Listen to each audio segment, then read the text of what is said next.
सुमित्रा देवी की आंखों में एक अजीब सी नमी थी। उनके हस्बैंड अब इस दुनिया में नहीं थे।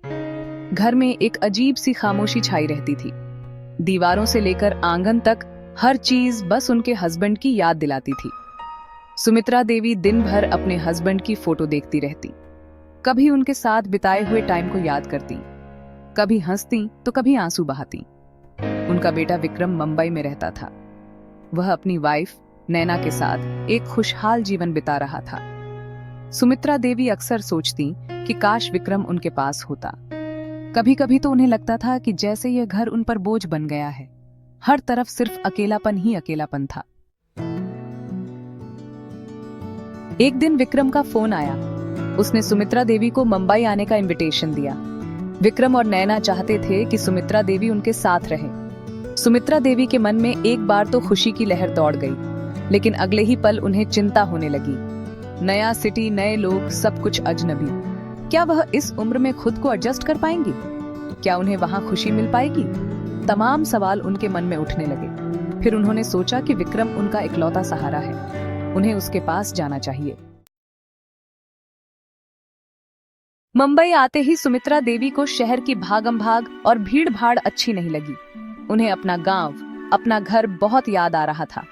विक्रम और नैना ने उनका बहुत ख्याल रखा, लेकिन सुमित्रा देवी अपने मन की उदासी को छुपा नहीं पा रही थीं। उन्हें लगता था कि वह विक्रम और नैना के लिए बोझ बन गई हैं। वह अपनी दिनचर्या खुद करने की कोशिश करती थीं, लेकिन कभी-कभी अनजाने में ही वह कुछ ऐसी गलतियां कर बैठती जिससे नैना को तकलीफ होती थी। नैना एक समझदार और संवेदनशील लड़की थी। उसने सुमित्रा देवी की उदासी को पहचान लिया था। वह उनके पास जाती और उनसे बातें करती, उन्हें हंसाने की कोशिश करती। धीरे धीरे सुमित्रा देवी को भी नैना से लगाव होने लगा। नैना उन्हें मंदिर ले जाती, उनके साथ घूमने जाती, उन्हें तरह तरह के पकवान बनाकर खिलाती। नैना ने सुमित्रा देवी को समझाया कि उन्हें खुद को बोझ नहीं समझना चाहिए। नैना की बातों का सुमित्रा देवी पर गहरा असर हुआ। उन्होंने महसूस किया कि नैना उन्हें अपनी मां से कम नहीं मानती।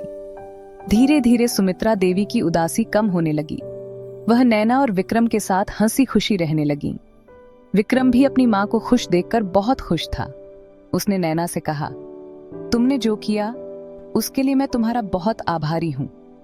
नैना ने मुस्कुराते हुए कहा, यह तो मेरा कर्तव्य था। मां जी मेरी अपनी मां जैसी हैं। एक दिन सुमित्रा देवी ने नैना से कहा, बेटा मुझे अपने गांव बहुत याद आती है। नैना ने कहा, माँ जी आप चिंता मत करो, हम जल्दी ही गांव जाएंगे। कुछ दिनों बाद विक्रम ने छुट्टी ली और वे सब गांव चले गए। सुमित्रा देवी अपने घर को देखकर बहुत खुश हुईं। उन्होंने नैना और विक्रम को अपने बचपन की कहानियां सुनाई, उन्हें अपने गांव की सैर कराई। गांव से वापस आने के बाद सुमित्रा देवी पूरी तरह बदल गई थी। अब उनके चेहरे पर हमेशा मुस्कान रहती थी। वह नैना के साथ मिलकर घर के काम करती। सुमित्रा देवी को अब मुंबई भी अच्छा लगने लगा था। वह नैना के साथ पार्क में जाती, वहां दूसरी औरतों से बातें करती। धीरे धीरे उन्होंने मुंबई को अपना लिया था। वह अब खुद को इस शहर का हिस्सा मानने लगी थी। उन्हें समझ आ गया था कि खुशी किसी जगह में नहीं बल्कि अपनों के प्यार में होती है। नैना ने उन्हें यह एहसास दिलाया था कि फैमिली ही सबसे बड़ा धन है।